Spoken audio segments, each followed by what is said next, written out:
I'm Marty Nemko. On beauty. Is beauty purely in the eyes of the beholder, or is there intrinsic beauty?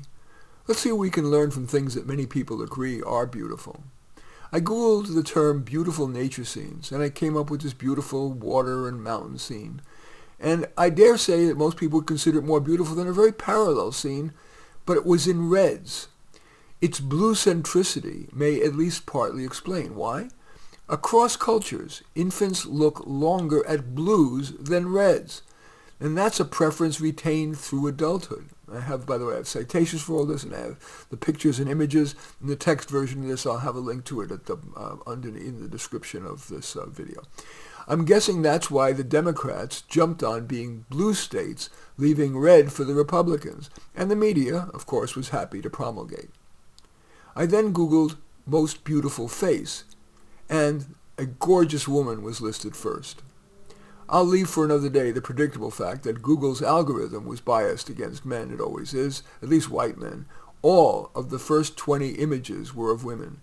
But when I searched on ugly face instead of beautiful face, only 4 of the 20 were women. Beauty goes beyond the widely cited symmetry. A face is considered beautiful, in my opinion at least, to the extent that he or she has the constellation of features that are liked by most people. By definition, that's moderation in nose, eyes, hair, lips, and that's true of body as well. The person of moderate proportion is generally considered more attractive than, for example, someone who is too thin, or more so, too fat, or even who has a much larger than average waist or hips relative to their chest. Beauty may be more than skin deep. A person can be perceived as more beautiful if, as we get to know them, they are, for example, kind. We've all met people who on first glance weren't beautiful, but if that didn't deter us from getting to know them, over time, they inexplicably appear, if not beautiful, more attractive. We deem some art more beautiful than others, but I doubt that most people, if they're being honest, would feel that the world's most famous painting, the Mona Lisa, is more beautiful than a mere cityscape by little-known Leonid Afremov. I have pictures of those on the text version too.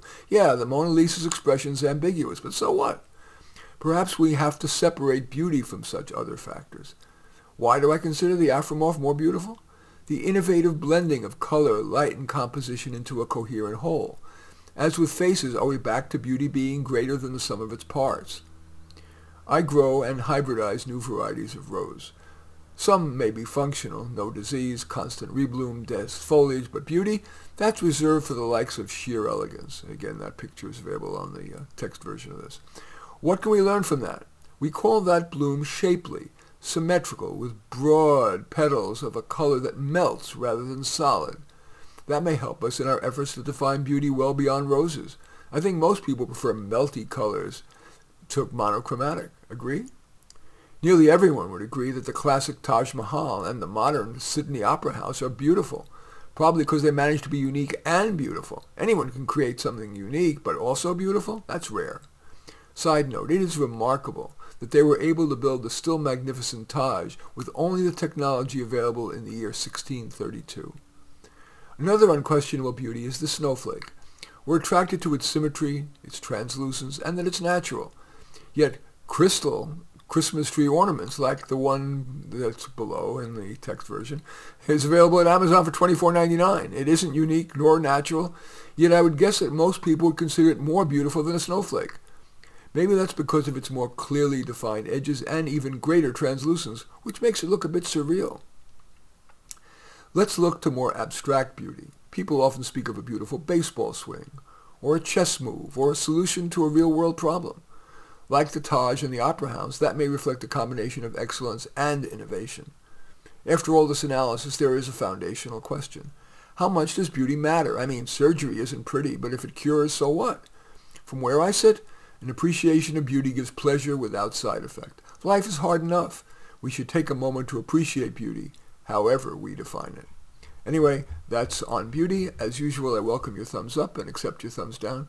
I always look forward to your comments and especially like it if you hit the share button below. Share on your social media so that my efforts can have broader impact.